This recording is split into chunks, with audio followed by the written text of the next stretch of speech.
Friends, welcome to all of you in easy English solution. आज हम पढ़ने जा रहे हैं a dust of snow, CBSE class 10। Robert Frost इसके पोएट हैं।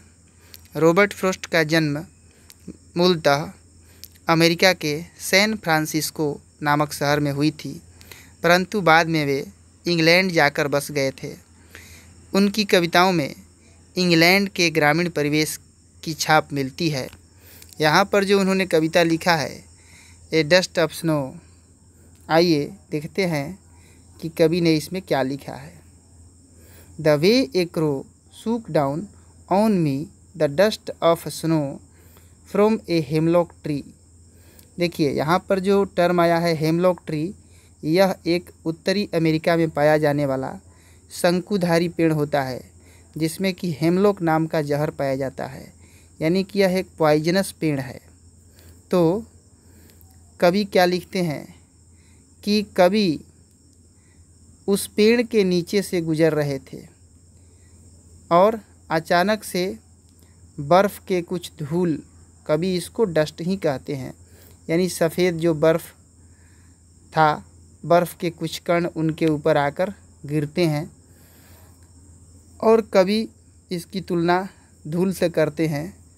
इतना इसमें फ़र्क है कि धूल की तरह यह नहीं है, यह सफ़ेद है। तो कवि के ऊपर यह पड़ता है और यह कैसे पड़ता है, तो उस पेड़ पर जब देखते हैं तो एक कौवा रहता है और कौवा ही उसकी डालियों को हिलाता है और बर्फ़ की कुछ बूंदें आकर के कवि के ऊपर पड़ जाती हैं। Has given my heart a change of mood and saved some part of a day I had ruled. यहाँ पर जो टर्म रूल्ड यूज हुआ है, रूल्ड का मतलब स्पेंट, जो बिता चुका है, समय के सेंस में यहाँ पर यूज हुआ है।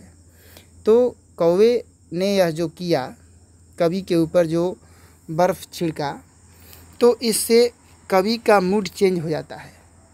वास्तव में कवि पहले उदास था उस दिन और बिल्कुल उदास महसूस कर रहा था, यानी यह ऐसा उसे प्रतीत हो रहा था कि उसका दिन यह जो आज का है व्यर्थ ही व्यतीत हो जाएगा और बेकार हो जाएगा।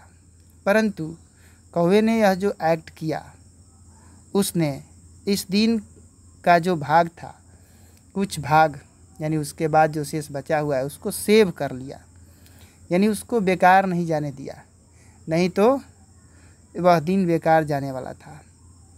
यानी कोई भी ऐसा सुखद अनुभव कवि को नहीं होने वाला था, ऐसा उसे प्रतीत हो रहा था। तो इसलिए ही बाकी का समय जो उदासी पूर्ण तरीक़ा से बिता चुका था, उसके बाद इसका मूड बदल जाता है और यह एक चेंज फील करता है।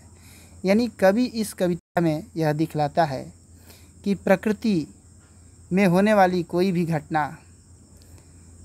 किसी के लिए सुखद हो सकती है, बशर्ते कि उसे किस वे में फील किया जाता है और उस व्यक्ति का मूड चेंज कर सकती है, उसे एक सुखद आभास दे सकती है।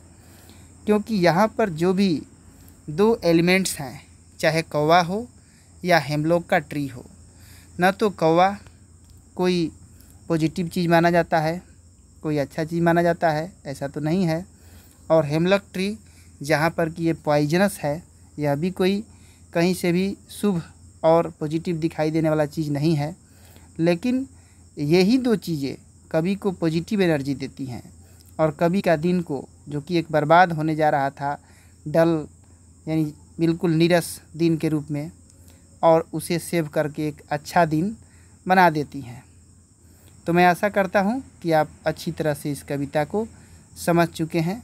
आगे भी आप देखते रहें इजीली इंग्लिश सॉल्यूशन, और यदि हमारे चैनल को सब्सक्राइब नहीं किए हैं तो सब्सक्राइब कर दें, ताकि आगे जो भी वीडियोज़ हम बनाएं आप तक पहुंचता रहे। Best of luck. वीडियो को देखने के लिए बहुत बहुत धन्यवाद।